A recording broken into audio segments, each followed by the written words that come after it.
नमस्कार दोस्तों, आप सभी का स्वागत है मेरे इस छोटे से पॉडकास्ट में। मैं हूं नवन सोनम और इस स्वतंत्रता दिवस पर हम आज़ादी के जश्न के साथ साथ एक ऐसी घटना की परतें खोलने जा रहे हैं जिसने पूरे पार्टर इतिहास के पन्नों पर एक गहरा जख्म छोड़ा था। इस पॉडकास्ट में हम उस भयानक दिन की हर छोटी बड़ी जानकारी को खंगालेंगे।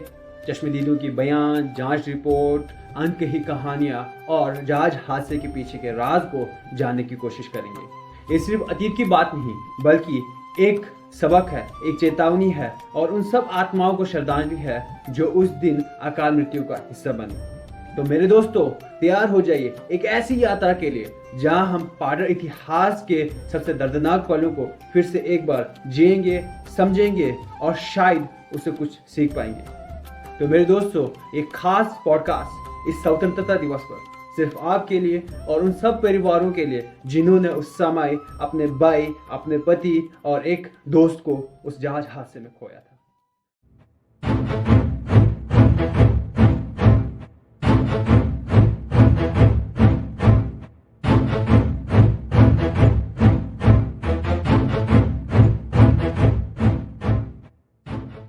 दोस्तों, आज जो मैं बात आप लोगों को बताने जा रहा हूं जिसे शायद ही किसी अखबार ने या किसी रेडियो चैनल ने बताया हो। ये बात है एक ऐसी घटना की जिसका जिक्र शायद ही कहीं मिलता है और उस हादसे में गंदारी लोगों की बहादुरी जिसे कभी सलाम ही नहीं किया गया। बात भले ही कई साल पुराना हो, लेकिन मुझे लगता है कि इस बात को आप लोगों के सामने लाना बहुत जरूरी है। ये बात है 22 मार्च 1986 की। शनिवार का दिन था। हर रोज की तरह इंडियन एयरफोर्स के पायलट्स अपने डेली रूटीन में बिजी थे। उसी बीच 48 स्क्वाड्रन के विंग कमांडर सुरेश चंद्र गोवर्धन भाई पटेल और फ्लाइंग ऑफिसर आशुतोष आनंद सरदेश पांडे को कुछ जरूरी सामान को लद्दाख या श्रीनगर ले जाने का ऑर्डर मिलता है। ये दोनों ऑफिसर्स और इनके साथ 15 और सोल्जर्स उन जरूरी सामान को जहाज में लोड कराते हैं। लोड करने के बाद सारे सोल्जर्स अपने नाम को रजिस्टर में एंट्री करवाते हैं।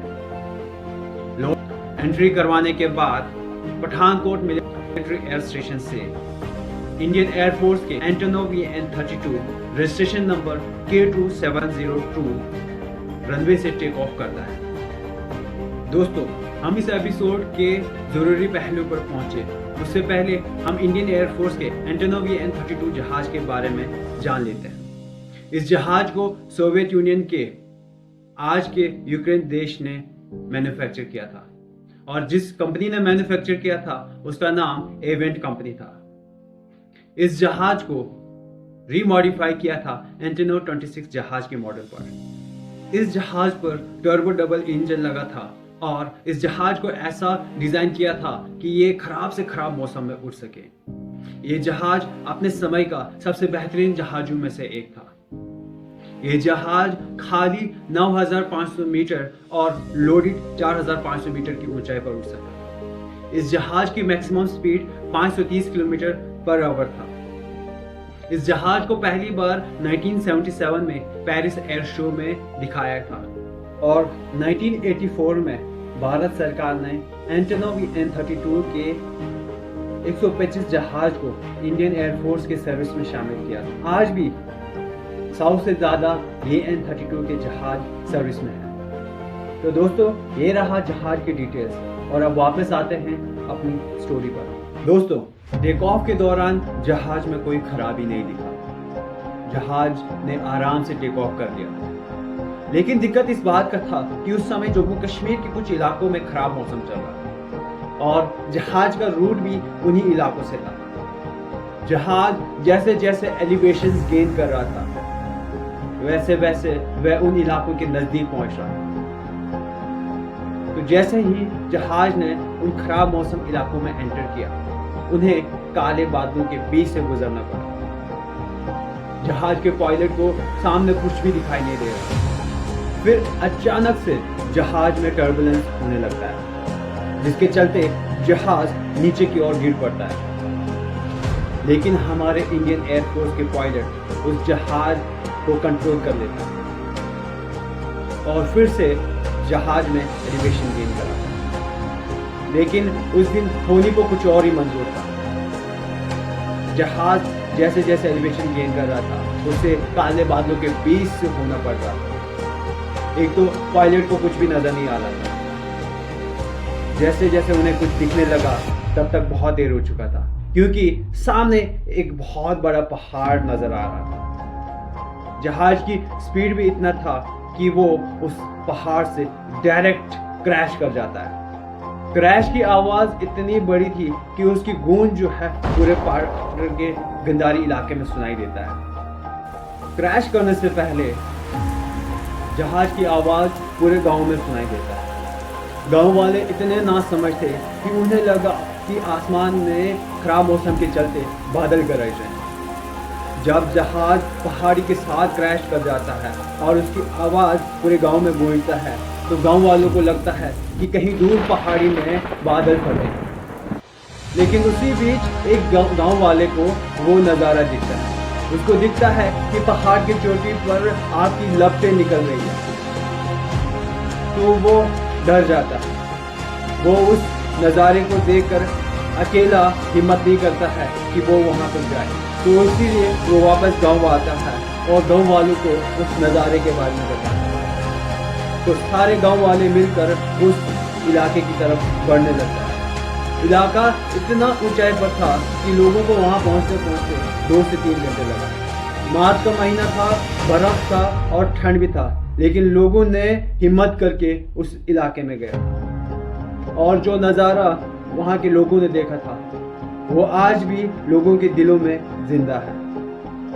दूसरी तरफ एंटोनोव AN-32 जहाज का इंडियन एयरफोर्स स्टेशन से संपर्क टूट जाता है। एयर स्टेशन लगातार कोशिश करता है इस जहाज के साथ संपर्क कराने की, लेकिन हो नहीं पाता है। तो एयर स्टेशन समझ जाता है कि इस जहाज का कहीं दुर्घटना हो गया है। तो वह तुरंत अपनी सर्च टीम को इस जहाज को ढूंढने के लिए भेजता है। सर्च टीम में 4 हेलीकॉप्टर शामिल किए गए थे और ये चारों हेलीकॉप्टर इस पहाड़ी इलाकों के अलग अलग जगह पे सर्च करने लगे थे। कहा जाता है कि जांस्कर के पहाड़ियां, मचेल के पहाड़ियां, कबन के पहाड़ियां और हिमाचल प्रदेश के पांगी पहाड़ियों में सर्च करने लगे थे। फाइनली सर्च टीम के एक हेलीकॉप्टर को एक पहाड़ी के ऊपर से धुआं उठता दिखता है। तो वह तुरंत अपनी बाकी सर्च टीम के जहाज को इस जगह का लोकेशन भेजता है। तो सारे जहाज उस क्रैश एरिया की तरफ बढ़ता है। तो वह देखता है कि वहां पे पहले से ही कुछ लोग पहुंचे हुए हैं। रेस्क्यू टीम उस प्लेन क्रैश एरिया की तरफ बढ़ रहा था, तो उन्हें बर्फ के ऊपर से कुछ लोग हादसे वाले जगह की तरफ चढ़ाई करते दिखता है। तो वह समझ जाते हैं कि लोग मदद करने आ रहे हैं, मगर उन्हें ये नहीं पता था कि जिस जगह ये प्लेन क्रैश हुआ ठीक उसी पहाड़ी के नीचे पूरा गंदारी गांव बसा हुआ था।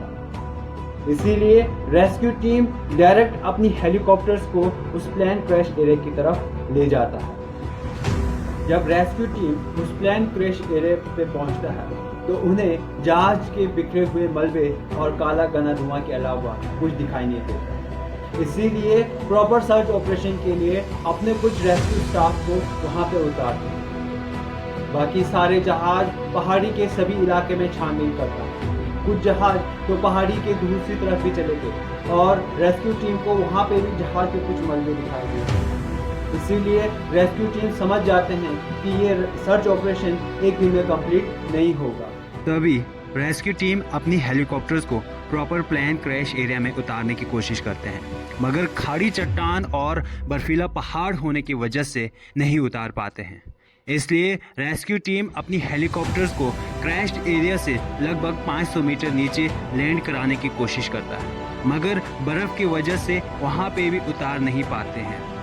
तभी वहाँ पे मौजूद गंदारी गांव के लोग अपने काम में जुट जाते हैं। सभी लोग बहादुरी से सबसे पहले हेलीपैड बनाते हैं, उसके बाद सभी जहाज को बारी बारी वहाँ उतारते हैं। गांव के लोगों का कहना है कि उसी बीच रेस्क्यू टीम के चीफ को रेडियो ट्रांसमीटर पर मैसेज आते हैं कि सर, क्रैश बहुत भयंकर हुआ है, किसी भी डेड बॉडी को पहचानना मुश्किल है क्योंकि जहाज कई हिस्सों में बिखरा हुआ था।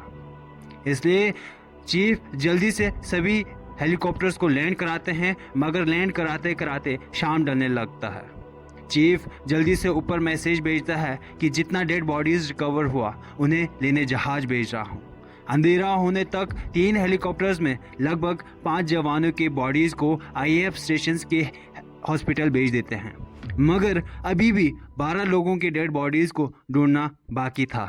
दोस्तों, जब तक 5 लाशों को भेजते तब तक अंधेरा हो चुका था, इसलिए गंदारी गांव के लोग सेना के साथ मिलकर उनके रहने का बंदोबस्त किया था। मगर असली मुश्किलें तो अगले सुबह से शुरू हुआ था, जब मौसम और खराब होने लगा था और सेना की खोजबीन करने में और मुश्किलें हो रही थी। इसलिए गंदारी गांव के लोग उस वक्त एक उम्मीद बनकर सेना के रेस्क्यू टोली में शामिल हुआ था, क्योंकि गंदारी के लोगों को उस जगह के कोने कोने का पता था। गांव के लोगों ने 4 दिन तक सेना की मदद की और हर रोज गांव से पहाड़ी के चोटी तक और वापस गांव तक आता था। गंदारी के लोगों का कहना है कि उन्होंने 4 दिन पूरा बहादुरी के साथ सेना के कंधे से कंधे मिलाकर काम किया था। गांव वालों का ये भी कहना है कि जो मंजर उन लोगों ने देखा था वो बहुत भयंकर था। ये भी कहना था कि सेना की शव कई हिस्सों में बिखरा हुआ था। गांव वालों ने शरीर के हर एक टुकड़े को अपने हाथ से समेटा था और उन्हें सही सलामत हेलीकॉप्टर तक पहुंचाया था। साथ ही साथ जहाज के अंदर से गिरे जरूरी सामान को भी पहाड़ी के चोटी से नीचे लेकर आया था। गांव वालों का कहना है कि उस वक्त जो सामान उन्होंने इकट्ठा किया था उसमें ज्यादातर राशन और हथियार का सामान था। ये भी कहना है कि ये रेस्क्यू ऑपरेशन लगभग 4 दिन तक चला था और गांव वालों ने बिना अपनी जान की परवाह किए इस सर्च ऑपरेशन का हिस्सा बना था। फिर 4 दिन के बाद ये रेस्क्यू ऑपरेशन कंप्लीट होता है और गंदारी गांव का हालात पहले जैसा हो गया था, मगर आज भी वह मंजर गंदारी गांव के लोगों के दिलों में जिंदा है। गंदारी के गांव वालों ने बिना किसी सरकारी मदद या पहचान की उम्मीद के सेना की 4 दिन तक मदद की। बर्फबारी में खतरनाक रास्तों से होते हुए उन्होंने हमारी जवानों के पार्थिव शरीरों को खोजने में मदद की। सोचिए, ये वो गांव वाले हैं, उनकी बहादुरी, उनका निस्वार्थ सेवा भाव किसी अखबार के पन्नों पर नहीं आया, किसी खबर की सुर्खी नहीं बना, लेकिन उनकी ये बहादुरी, उनका ये त्याग किसी भी परमवीर चक्र से कम नहीं था। ये सिर्फ एक विमान दुर्घटना की कहानी नहीं है, ये मानवीयता, साहस और निस्वार्थ सेवा की एक अद्भुत दास्तान है। इन गंदारी गांव वालों ने बिना किसी प्रचार या सम्मान की अपेक्षा के जो काम किया वह अतुलनीय है। उनका ये योगदान भारतीय सेना और वायुसेना के लिए अमूल्य था। आज इस पॉडकास्ट के माध्यम से मैं भारत सरकार से हाथ जोड़कर ये निवेदन करना चाहता हूँ, कृपया गंदारी के उन लोगों को जिन्होंने हमारे देश के वीर जवानों के सम्मान के लिए अपनी जान दांव पर लगा दी, उन्हें सम्मान दे, उन्हें वो पहचान दे जिसके वे हकदार हैं। ये सिर्फ एक गांव का सम्मान नहीं होगा, बल्कि ये हर उस भारतीय का सम्मान होगा जो निस्वार्थ भाव से अपने देश के लिए खड़ा होता है। उनकी बहादुरी को याद रखना, उन्हें सम्मान देना हमारी नैतिक जिम्मेदारी है। इस वीडियो को ज़्यादा से ज़्यादा लोगों तक पहुंचाएं, ताकि इस कहानी को वह पहचान मिल सके जो इससे आज तक नहीं मिला। और लास्ट में मैं उन 17 वीर वायु सैनिकों को अपनी श्रद्धांजलि अर्पित करना चाहता हूं, जिन्होंने मातृभूमि की सेवा में अपने प्राण न्यौछावर कर दिए। उनके बलिदान को कभी बुलाया नहीं जा सकता। आप सभी हमारी यादों में हमेशा जिंदा रहेंगे। जय हिंद।